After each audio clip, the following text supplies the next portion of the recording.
So you look beautiful now. Don't worry, you're good. great, great. They even set up one of those OnlyFans lights in here for me, That's great. making me very pasty. Okay, we'll start her up here with Ryan from the Sheepdogs. What's going on, buddy? Too much, man. Just anxiously waiting to get playing some shows this weekend. So Yeah. I'm like I was saying, I'm all, excited and nervous because it's been a little while. It seems weird. I'm so used to playing shows all the time. So when you've had these huge long breaks, it feels very odd. When's the last show you played? What was it? Was it Um, here? No. what? No. You know what? It was last fall. We did a run of shows in Ontario for Oh, okay. like drive-in shows. So Oh, yeah, right. we only played I think 7 shows last year, and then 3 or 4 of those were those drive-in shows. So yeah, it's been since September. I mean, we never take that much time off. Crazy. Ryan, what have you been up to though? Have you been playing Call of Duty or?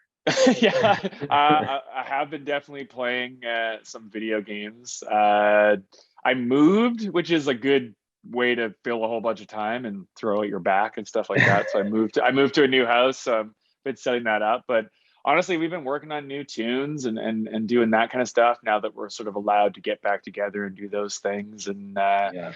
yeah, just been hanging out. I will say it's very rare in a summer. At least last 10 to 15 years, we've been on the road constantly every summer. So like having some downtime to like sit in the backyard and barbecue and things like that is actually quite nice. Oh, you're a barbecuer. Are you one of these smokers that came along because everybody's smoking meat now? We all have so much time that we can sit and smoke a brisket for Yeah. 2. Well, they have those smokers that have like you can use like your phone. I feel like it's kind of cheating, but you can like I know people who like be on their way up to like the cabin and they'll start their smoker on their phone and have Yeah. like meat preloaded in it. Yeah. I have like a charcoal barbecue that can work as a smoker, but I don't have like a fancy smoker. I have like a sort of old school charcoal barbecue. Well, you're a good Saskatchewan boy, so you That's right. understand how important it is to grill up meat the right way, right? Yeah, Uh, exactly. What's funny, my girlfriend's vegetarian, and so I've been oh, making a lot of vegetarian things. So I've been like trying to like invent things that are like meat, like not right. vegetarian food that it's like vegetarians normally make, but like for example, I made her a smoked vegetarian brisket this recently, which was something that I was like pretty What is it proud of made out because it of? was Like very cauliflower? uh it was made out of wheat gluten. So it's like seitan is what it's called, but I made like a homemade seitan that Satan was is very right. yeah, Satan is right, and it was very very sinfully good, you might even say. Oh, good, good. I'm happy. So it's been okay. So this August will be 10 years since the cover of the Rolling Stone for you Hmm. guys. That of course, clearly that was the make or break moment right there. Was the cover of the Rolling Stone magazine for you. So when you look back at that cover, do you regret the pose, or are you happy with how you posed in that?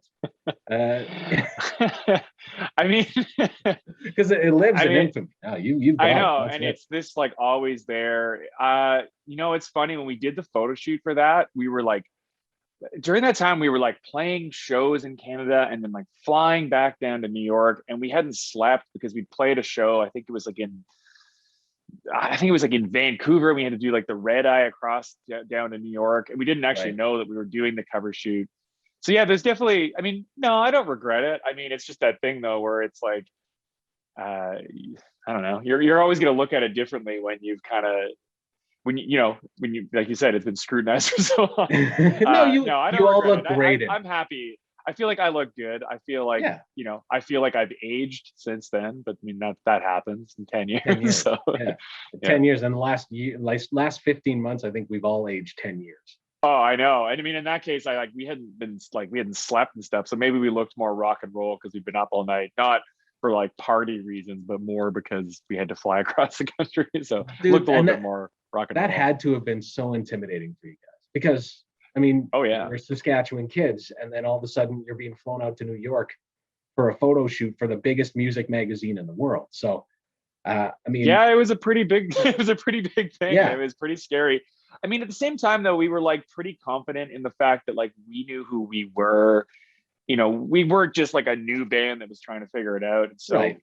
we went into it pretty not like we were definitely intimidated, but the more we did it, the more we realized like we know who we are. We're not like someone pretending to someone we're not or trying to like put up like a front. So we were very much ourselves, and I think that helped us a lot in the contest, as well as like when we were doing those things, we weren't as self-conscious as one might be, because we're like, this is who we are, sort of take it or leave it or whatever. So you know, there was that. But it definitely, I mean, yeah, when you're, I mean, the guy who took our photo is a guy named Danny Clinch. He's a incredible photographer. I don't know if you know Danny Clinch is, but like Danny Clinch has taken some of the most iconic rock photos in the last 30 years, right? He's like Springsteen's official photographer, some of the most famous Beastie Boy photos from the 90s, and not to mention like Blind Melon. He took all the Shannon Hoon stuff, like all the stuff you see of Blind Melon, that's all him. Like it's pretty remarkable. So yeah, when that's your photographer and you're like, you know who that is because you've seen all those photos in rock magazines since your childhood, it's pretty intimidating. You know, and that says a lot about even your career, because you were talking about how you've always just had faith in who you are, and that says a lot about you musically too, because you guys could be more mainstream than you even are, right? Like I mean, you guys could be way more mainstream, but do you guys make a choice to just play the music you love and that's it? Is that where you go with it? Oh, totally. I mean, we're pretty strong believers, and we always has. I mean, before things really took off for us, we did have a lot of people, like, you know, thinking back to like the early 2000s, that were kind of like, oh, you should sound more like this band. You might get played on the radio more, or get played on the radio in general and stuff. And we were never like, I mean, I think we always came from a place where we came from, and honestly, I mean, a lot of people will like throw shade at us and be like, oh, like, you guys just sound like 70s. I'm like, yeah, but that's, you know, we don't want to necessarily emulate other bands that are newer bands, or just chase success or fame or things like that by changing what we do. I mean, our whole thing has always been like, let's just do what we love and make music honestly. And some people, that might not be their cup of tea because they're more of a modern rock type person, and that's totally cool. But yeah, I mean, we're not gonna like suddenly decide like, you know, this rock song is really popular, so let's try to emulate this by any means. So I mean, that's always been our thing, and we've continued. So I agree. I think we probably, if we really were like, okay, what's really popular in the radio? I mean, that being said, we did make an album with Pat Carney from the Black Keys at the time when the Black Keys were really popular, and we sort of like, he put some of his mark on that album, and it certainly was a little bit more like what one might consider modern rock. But Black Keys are also a band that are from the same sort of ilk.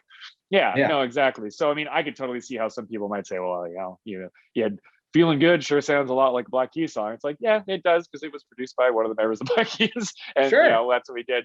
But yeah, I mean, that outside of that, we've always been like, hey, let's just like, music is going to be better if it comes from it honestly. And let's be honest, like, rock bands, you know, save a couple, aren't like the be all and end all. Anyone who's chasing like money and fame is making country music or pop music, right? Like, that's the music that's, you know, like sadly now, you're right. Yeah, but I mean, we see it a lot in rock radio. We feel it too. You know, there's totally. We've already been told by several labels that they're just not investing in rock acts right now. They don't make money, which is sad. Yeah, well, it's sad, but I mean, this is the thing. I mean, rock music only gets good when it's not, you know, at its most popular. Like, I think like rock music's always existed when it's existed in the fringes. That's like kind of when the best music, you know, when you think about like early the 70s 60s. Coming out of sort of late 60s, early 70s, like rock music wasn't at the forefront, and then it exploded, and then it kind of like into the later 70s, you know, then disco came, and like there's like huge resurgence of that. Or even like you think about like grunge music coming out of kind of like the 80s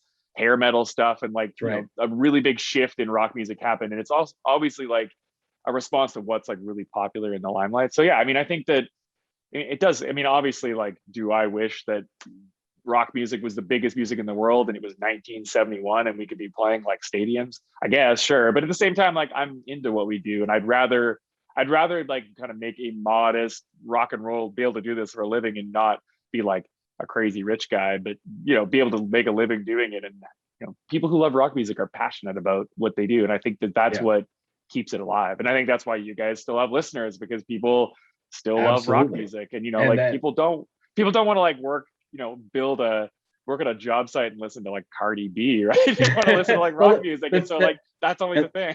The thing I love about rock music too is the listeners are so intelligent about it. You know, they really want to learn about it. They want to know about the artists and what their influences were and why they wrote the song that way.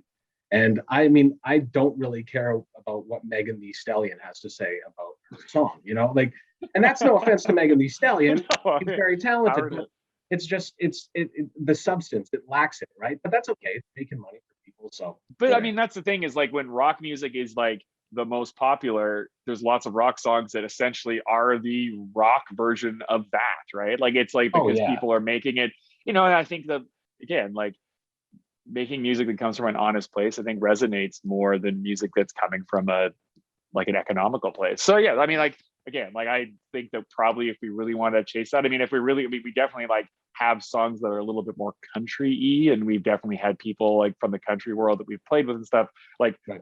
if we really wanted to dip into that world, we probably could, but that's not our thing. So like we're gonna like put a pedal steel on a song, but not go full like Blake Shelton or something like that. Right? So. That's right, exactly. So you're coming back to Saskatchewan this weekend. We've got KrugoFest happening. This is a really neat event where you play on a stage on top of a parkade. Everybody's watching from the hotel rooms. Yeah. And it's I know you guys played it last year. How weird was that? Or was it like did you embrace the weirdness of it? You know what? We were a little bit like wondering what it would be like. It was our first show last year that we did sort of out of the pandemic. So that was, again, like kind of freaky. But yeah, we weren't really sure. But I mean, it's really cool, man. Like the reason we're doing it again this year, it was so much fun last year because basically it's like you're playing to an entire wall of a hotel, and every single hotel room has like 4 people on the balcony like ripping beers and like partying. Like it's so fun. Like I mean, from a fan perspective, it's really fun because it's like getting your own box seat to a concert. Like you got your own bathroom. It's BYOB, so you can like bring whatever you want to drink or whatever. And then for us, it's so fun because like it's just a giant party, hotel room party, and it's like an entire wall of people just partying. It's so fun. So like, yeah, we were kind of wondering what it would be like to play the side of a hotel. We were like into it. I mean, that's basically what during the beginning of COVID and whatnot, you're like, oh God, like we'll just do something if we can go and play a show. Like we're just dying to play live. But it was really fun. So that's why we came back to do it again this year. So yeah, we're really pumped again. I mean, I know like things are getting a little bit back to normal now, and things are happening more than they were last year. But yeah, it's a really unique, fun event, and it doesn't feel COVID-y. It doesn't feel like, compared to drive-in shows, which you're like sitting in your car, and it's kind of like, and for us, like that's weird. Playing to cars, weird. Like I literally was like, people honk their horns, and I was trying to get like cars to like honk their horns like as if they were clapping. like it's like you can't get into it. But this is like you get so much energy. You can imagine like a wall of people on a balcony, all on balconies partying, and there's like people chatting like across balconies. So it definitely doesn't feel. It feels kind of like it's just a unique experience, and the Krugo folks did a really good job kind of putting this together last year, like especially like keeping sound in mind and keeping like because that's some of, like, you can imagine like sound being shot over at a at a hotel, it could be a little bit weird, but they do a really good job. So yeah, we're really excited to come back, and again, this will be our first show that we'll do in real life IRL this year. So we're really pumped to like get back, and we got new songs and stuff that we're excited to play too. Cool. I know a lot of people are looking forward to it, myself included. And again, the uniqueness of the event, everything like that. It's always good to have you guys come back to Saskatchewan because we're super proud of you, and we love the fact that you carry Saskatchewan with you wherever you go. And that's of course, man. That's always great. How you have the flag up and they're always flying the flag. And so my question is, this is a serious Saskatchewan question. Okay.